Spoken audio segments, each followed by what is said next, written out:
Hey, this is Ron, and welcome to Bush Stories. Bush Stories is going to be brought to you by StandingWolfArchery.com. We make all of our trad gear by hand here in Canada using materials that only support other American and Canadian small businesses. So if you're looking for incredible quality traditional archery gear, go check out StandingWolfArchery.com after the podcast. But in the meantime, our guest today is a traditional bow hunter from Michigan State.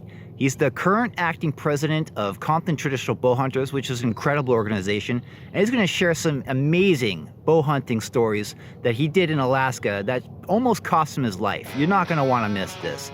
So without further ado, I'd love to welcome Bryan Burkhardt to Bush Stories.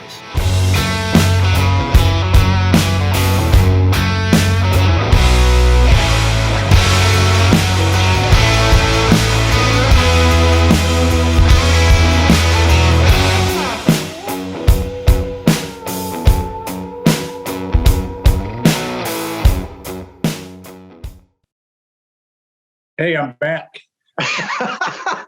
Well, I did the intro. You're back anyways. Hey, it's all good. Bryan, I just introduced you to Bush Stories. Bryan, it's welcome to have you back. Oh, yeah. Great to be back. How you doing, Ron? Doing great. Yourself? Obviously you just had these little technical issues, but I really love your Instagram. It's obvious you stand for traditional archery. Everything about it is awesome. You got some really cool pics and that. And for those who don't know you, how did you get your start in not necessarily just traditional, but hunting altogether? Like, what was basically fill us in on your backstory and how you got into this? Well, I grew up with it. So I was very fortunate to have a father that was an avid bow hunter. And specifically, he shot his first doe with a recurve in 1961, and it wasn't even called traditional, archery or traditional bow hunting. Then it was just bow hunting. But I was born in 63, so I just turned 60. And I've had a bow in my hand, a recurve or a longbow ever since I can remember. So I was fortunate to have my dad as my mentor. And, I have 4 other brothers, and he taught us how to shoot. And we were always in the backyard, shooting as a family and going up to northern Michigan as a family and bow hunting and camping and everything else. So, I count myself as one of the very fortunate ones to grow up in a family where that was just part of our lifestyle. Yeah, that's great. Super lucky about that. Yeah. And obviously Fred Bear, being from Michigan, Fred Bear was a huge influence in my life, and he was my childhood hero. And, when the Fred Bear Museum was in Grayling, we'd always go there, and every once in a while he would be there and we'd get to chat with him, and never realized when I was at such a young age what an impact he was having on the entire industry and community. But he was my childhood hero. So I had a pretty good duel going on there with my dad and Fred Bear. It pretty much doesn't get better. No, it was pretty good.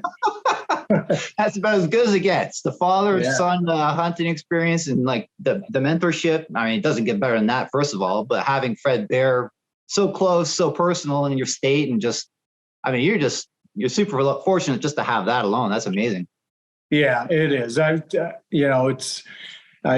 definitely had some advantages in my way, and I'm fortunate for that. But what we didn't have then was all the tutorials and all the coaching and all the YouTube that the folks have today. And so to me, the learning curve is so much faster today than it used to be. We kind of learned by trial and error, and now you just look at YouTube videos and you can figure it out or talk to a coach. But I mean, to me, there's still nothing better than either going to a traditional archery club near you or getting a mentor yourself that knows what they're doing and being able to shoot with them, talk to them, discuss issues, and having that firsthand experience. It's hard to replace. Yeah, I completely agree. I mean, yeah, you're right. The information that we have right now is super awesome. At a touch of a button, you can find out whatever it is that you were looking for, but you just can't replace that hands-on experience, that personal, just the personalization of it, building the relationship with the person that obviously if they're not your family, but there's just so much to say that you can't really exchange digitally than being there in person. So that's awesome. Yeah. I agree. Yeah. Totally. I mean, speaking of Fred Bear, actually, I mean, obviously going back to your Instagram, you got a lot of bear stuff. You're a bear guy, no question about it. I mean, how would you say that Fred Bear changed the archery game? And what are your thoughts, like in depth, of like how he really impacted traditional in general? I mean, he really did, but what's your view on it? Well, there's a lot of facets. So for me as a child, going to the museum and seeing all these mounts, polar bears, elephants, moose, you name it, Cape Buffalo. He was just an inspiration. So somebody that truly, in my opinion, loved adventure, but also somebody that was very humble and everyone respected.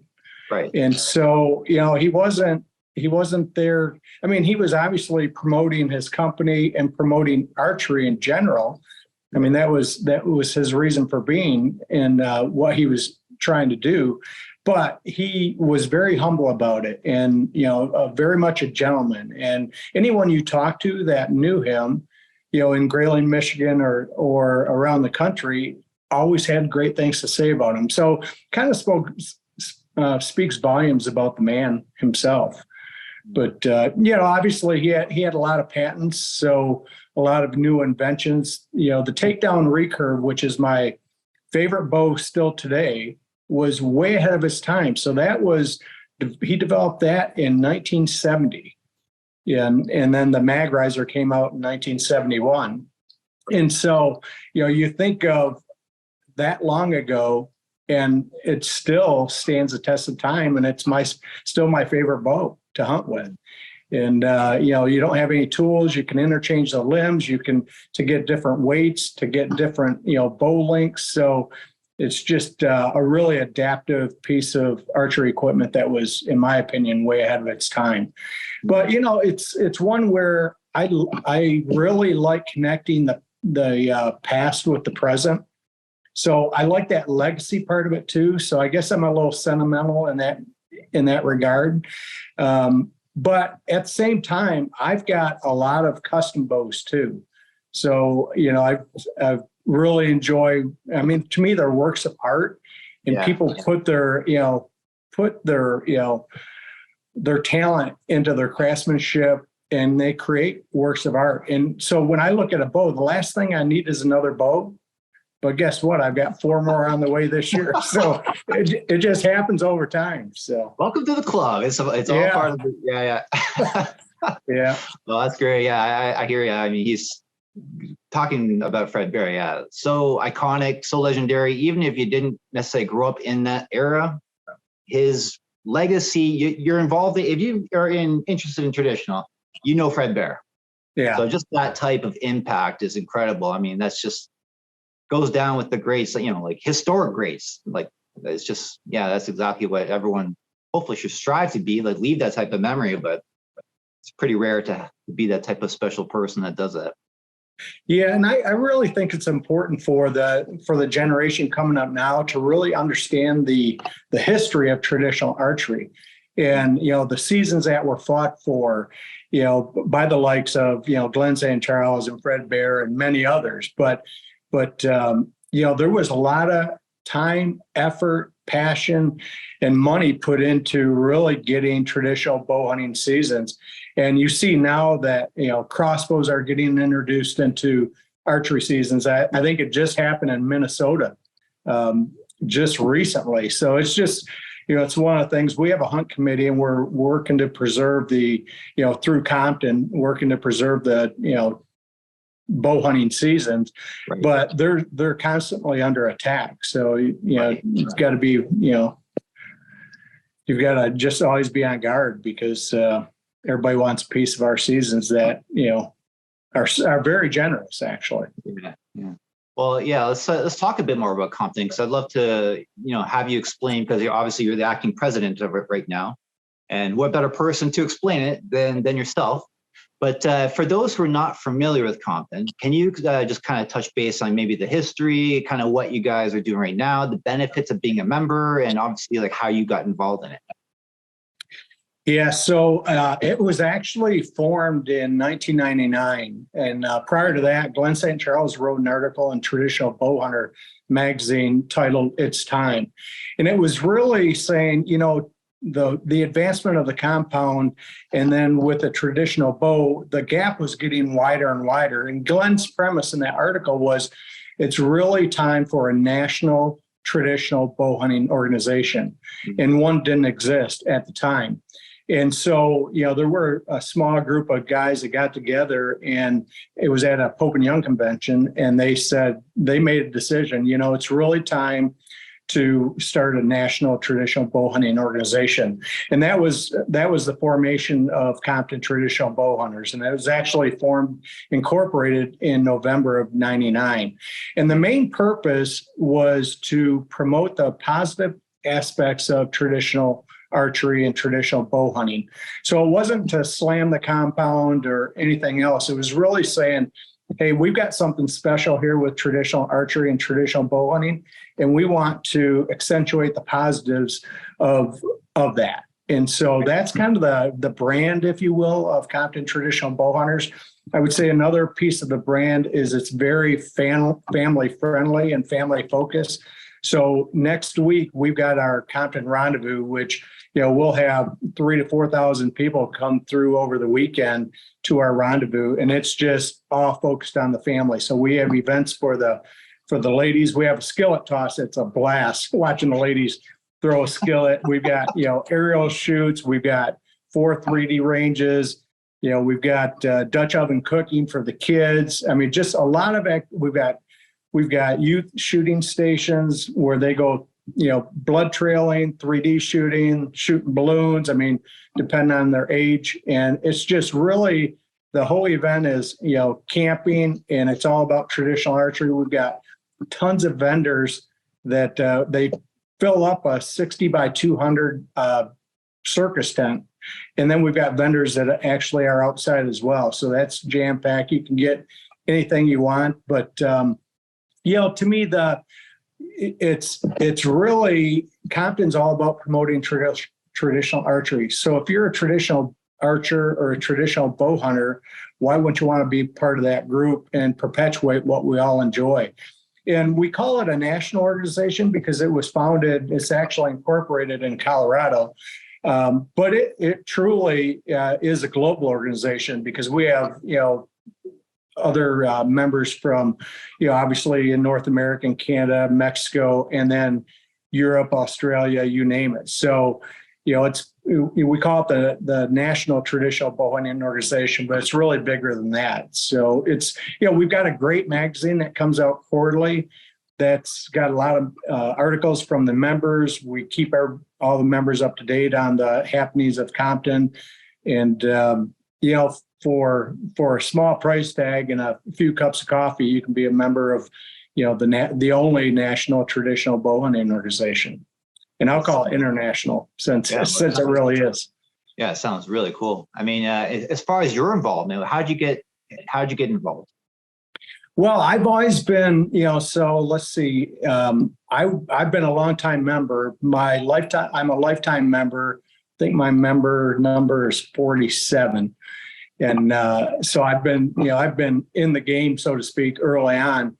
But it's one where I retired when I was 55, so 4.5 years ago, and I just had more time. And there was a need to have somebody step up. And, I said, when I was working, there's no way I could have done it. But, right.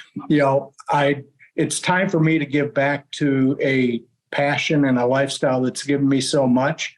And so I'm willing to step up. And fortunately, they were willing to have me. And so, I'm completing my first term in July, first 2-year term.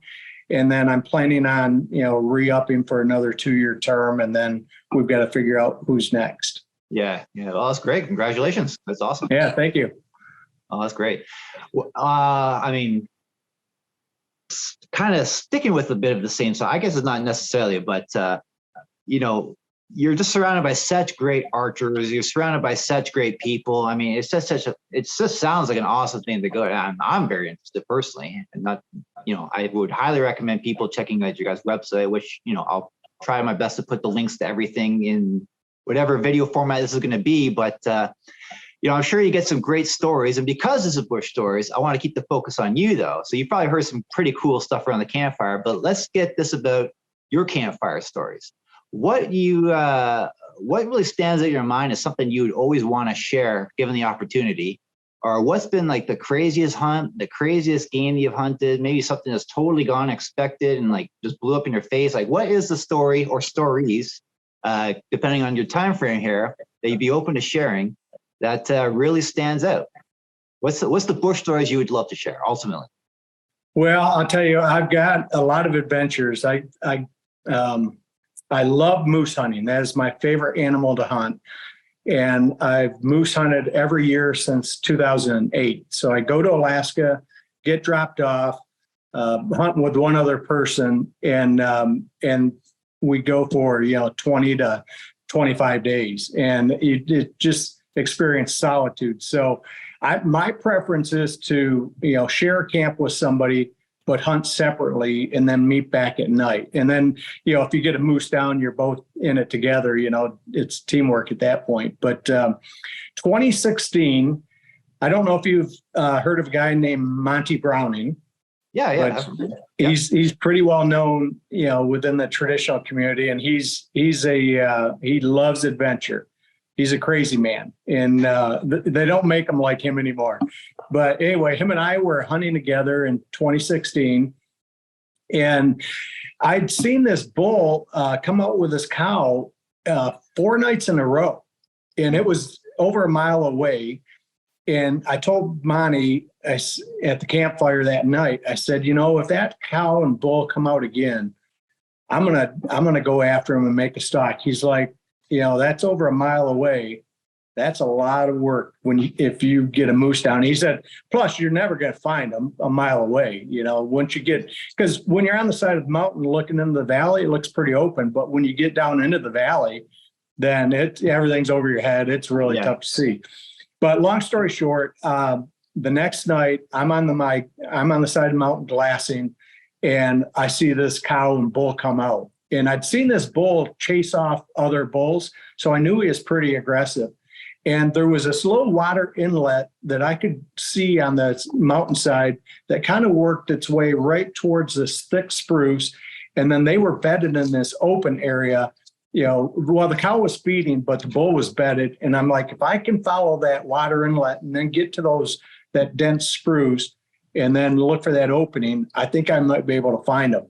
And so that bull was bedded, and I'm like, oh, okay, it's time to bail off the mountain, cross the river, and then work my way on that back inlet. And I did, and all of a sudden I saw the cow, and I slowed down, and then all of a sudden I saw a paddle horn.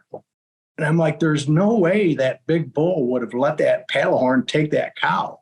So I was a little confused, and I'm like, where's that big bull? And I turned to my left, and he was just bedded, and all I saw were just these huge palms just sitting on his rack. And he was just moving it slightly. And all of a sudden I'm like, well, here we go. It's game time. So I've got a fake antler that I use to impersonate a bull.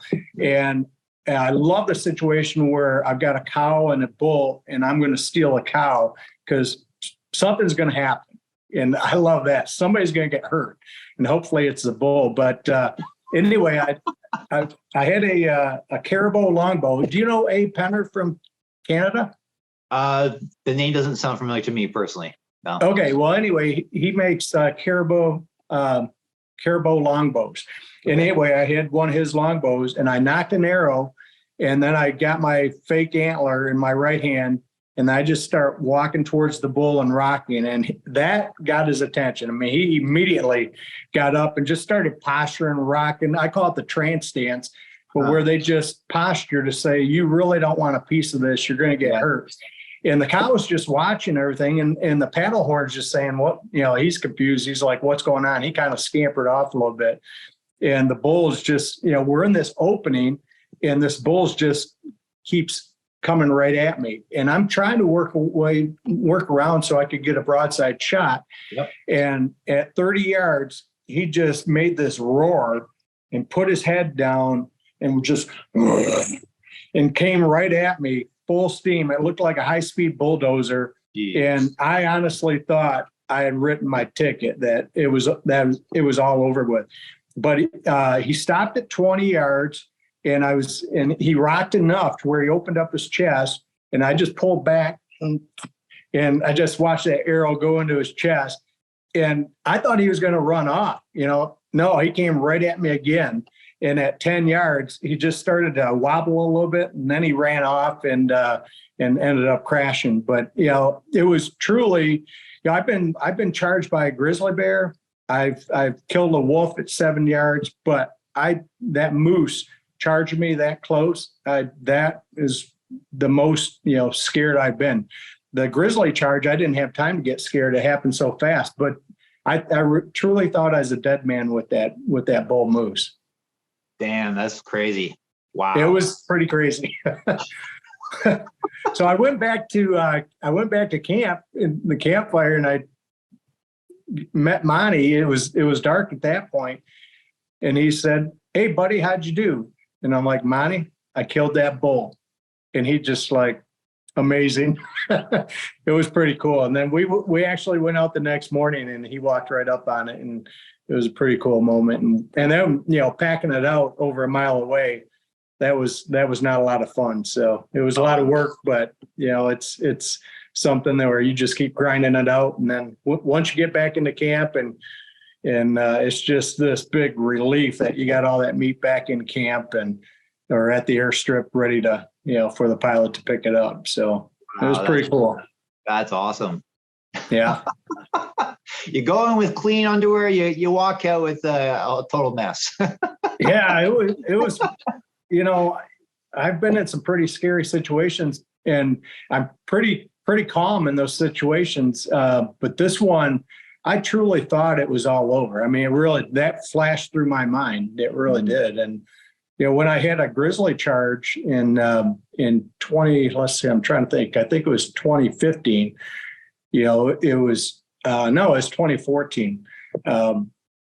That happened so quick that it just never had time to get scared. But I was after a caribou, and I think I got in the middle of this caribou and this grizzly. I'd never seen a grizzly, but I bailed off the mountain after this caribou, and the caribou went exactly where I thought it was going to run on this little peninsula, but he just beat me there. And so I crossed the river. I was on the peninsula, bent over, taking off my waders. I just heard this smack in the water, and I turned around and saw this left paw of this grizzly, in the water. Beads of everything went in slow motion, like you were in a car accident. Beads of water going up in slow motion. And I don't carry a handgun, but I had bear spray. So I just stood up, turned around, and when I did that, the bear just stopped and went the other way. And I think he thought I was the caribou bent over in the willows there. When I stood up, realized, I wasn't the caribou. Yeah. So I think that's what happened. I'll never know, but nobody got hurt. So caribou made it, grizzly made it, and I made it. So. Wow, that's intense too. Just that type of experience for sure. Yeah. Incredible. Well, I mean, is there, I guess you're kind of articulated that. Was there anything else how could you top the moose one though? But was there anything that comes close to like other game that you've hunted that is really up there in terms of just that was intense, like that intensity? Well, I would love to hunt brown bear and grizzly bear, but you can't without a guide. And I like do it yourself. Right. Yeah. But in 2015, I killed a moose that was close to the airstrip, which is ideal, from a packing standpoint. And what was nice about that is my hunting partner and I, we got all the meat back to the airstrip, called the pilot, he got it out. But the carcass was still there, and I could sit on the side of the mountain, and it was fairly open right there. So I could sit on the side of the mountain, and I watched wolves come into it, and I watched grizzly bears come into it.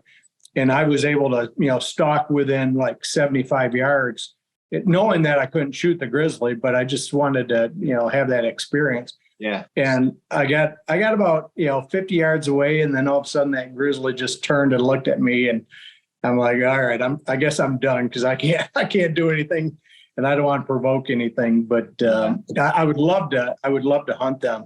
I did go to the Northwest Territories, Holman Island. It was called Holman Island at the time, and hunted muskox. And I had a muskox that there were actually a herd that ended up seeing me. They went retreated into these rocks, kind of this little ridge with a bunch of rocks, and I followed them. And then most of the herd, took off, but this one bull just stayed there, and he wasn't going anywhere. And then I got within 15 yards, and again he was headed straight on, so I'm trying to get a broadside shot. And then he started pawing and grunting, and I'm like, oh, here we go, I'm going to get charged. But then fortunately he turned broadside, and I was able to get an arrow in and took a nice muskox. But Awesome. yeah, I like it. I love adventure. I mean, every year when I go up to Alaska, let's say, I know something is going to happen. I don't know how the script is going to play out, but I know there's going to be an adventure, and hopefully, you come back in one piece. But who knows? One of these years, anything can happen.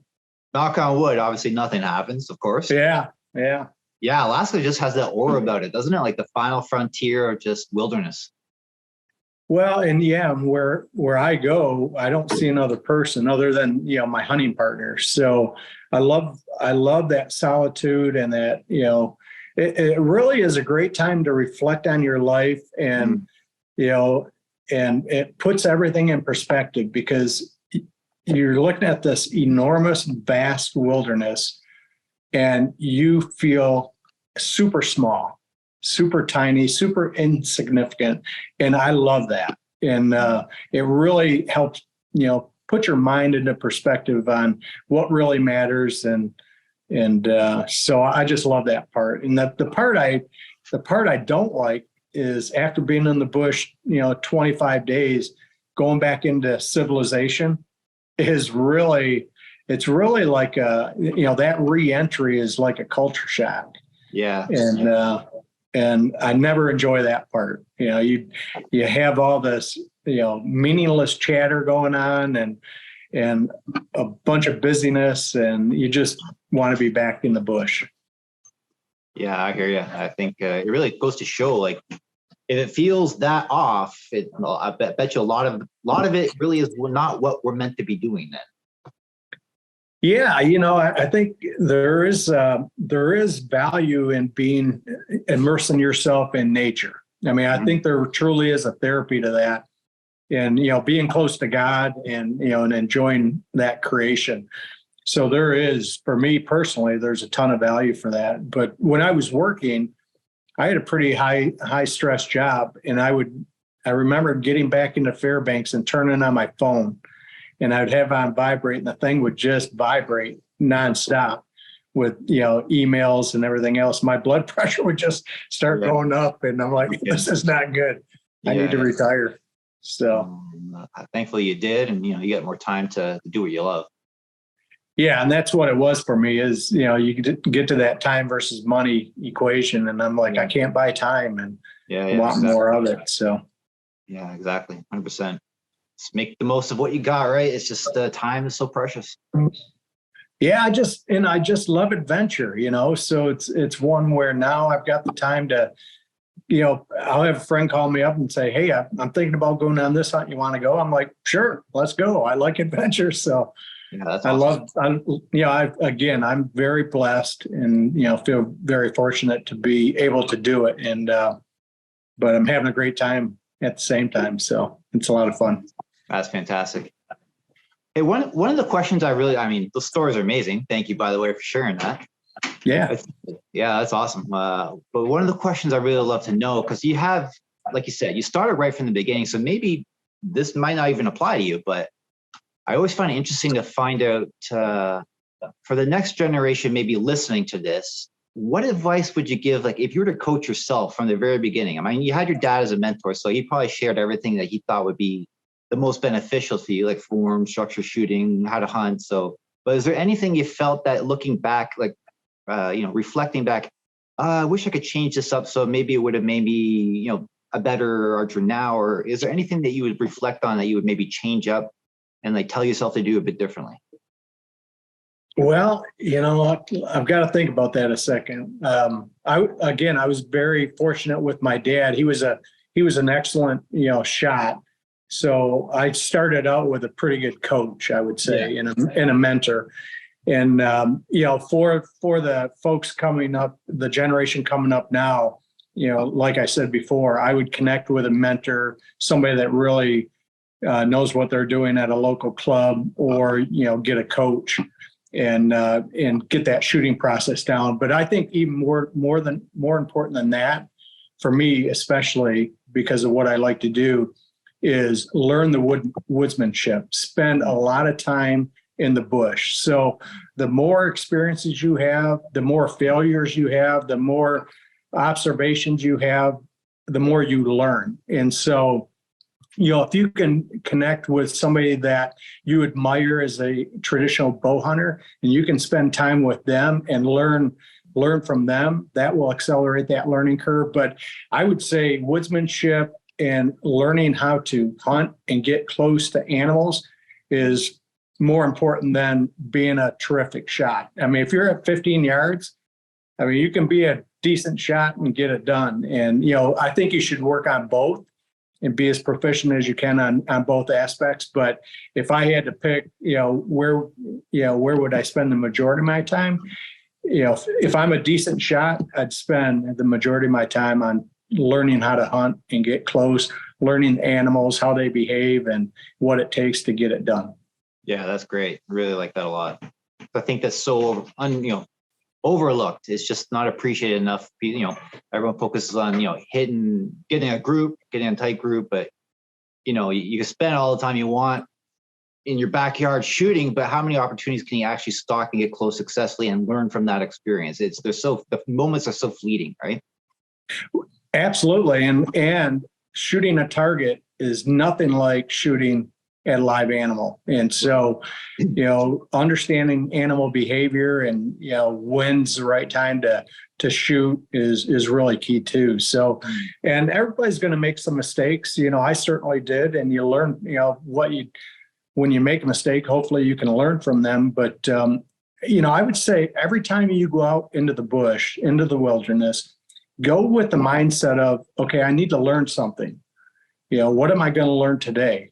And if you can learn one thing every time you go out, over the course of time, you're going to learn a lot and you're going to be a lot better hunter. Yeah, that's great. I like that a lot. So whoever's watching, getting into this, pay attention. Bryan knows he's talking about mentors and spend the time in the bush.